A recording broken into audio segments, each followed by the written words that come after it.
2018 की उस रोज की बात है। गोरक्षक पीठ के उत्तराधिकारी और गोरखपुर के सांसद योगी आदित्यनाथ आजमगढ़ में पुलिस अफसरों के बीच खड़े अपने समर्थकों को समझा रहे थे। कुछ दूर पर पत्थरों से टूटी एक गाड़ी खड़ी थी। हिंदू युवा वाहिनी के सैकड़ों कार्यकर्ता उस गाड़ी को घेरे पुलिस के खिलाफ नारेबाजी कर रहे थे। अफसरों के पसीने छूट रहे थे। जवाबों की तैयारी हो रही थी। उन्माद न फैले इसके लिए भरसक कोशिश की जा रही थी। कुछ वक्त पहले एक हमला हुआ था, ऐसा हमला जिसमें पूर्वांचल में हिंदुत्व की सबसे बड़ी पीठ के उत्तराधिकारी को जान से मारने का प्रयास किया गया था। ये हमला सिर्फ योगी पर नहीं था, हमला उस चेहरे पर था जिसके सहारे पूर्वांचल की हिंदुत्व सियासत की हवा तय होती थी। योगी आदित्यनाथ के जीवन पर आधारित किताब Yogi Adityanath the right of socialist में इस वाक्य को बेहद विस्तार से लिखा गया है। किताब के अनुसार कई सैफरन संगठनों ने हिंदू युवा वाहिनी के नेतृत्व में घोषणा की थी कि वे आजमगढ़ में आतंकवाद के खिलाफ रैली का आयोजन करेंगे। 7 सितंबर 2018 को डीएवी ग्राउंड में होने वाली इस रैली में मुख्य वक्ता के तौर पर योगी आदित्यनाथ को आमंत्रित किया गया था। रैली वाले दिन सुबह गोरखनाथ मंदिर से 40 वाहनों का काफिला रैली स्थल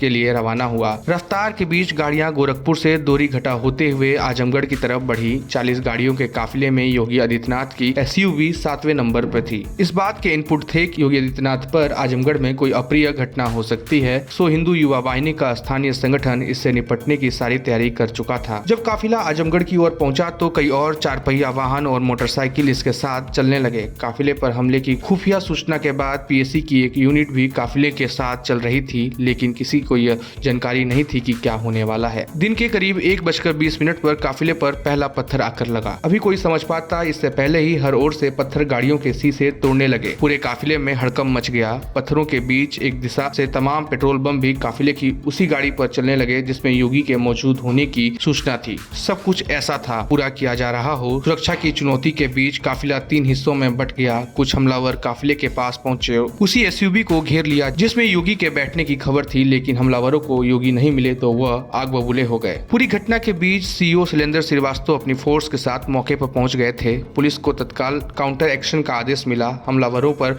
गोलीबारी शुरू की गई। काउंटर ऑपरेशन में एक शख्स मारा गया। काफिले में घायल 7 लोग अस्पताल पहुंचे, लेकिन आजमगढ़ के प्रशासन को पूरे काफिले में योगी आदित्यनाथ नहीं मिले। अफसरों में हड़कंप मच गया। तमाम कोशिशों के बाद पता चला कि योगी काफिले के साथ आगे निकले थे, अपने बाकी वाहनों के आने का प्रतीक्षा कर रहे थे। असल में वह काफिले में सबसे आगे वाले एसयूवी में थे। यह बदलाव ताकिया पीडब्ल्यूडी गेस्ट हाउस में किया गया था। यहीं पर काफिला कुछ देर के लिए रुका था। हमलावरों के पास ताकिया गेस्ट हाउस में आखिरी मिनट में हुए बदलाव के बारे में संभवतः कोई जानकारी नहीं थी और यही कारण था कि उनका जीवन बच गया। खबर स्टेशन के लिए रोशन की रिपोर्ट।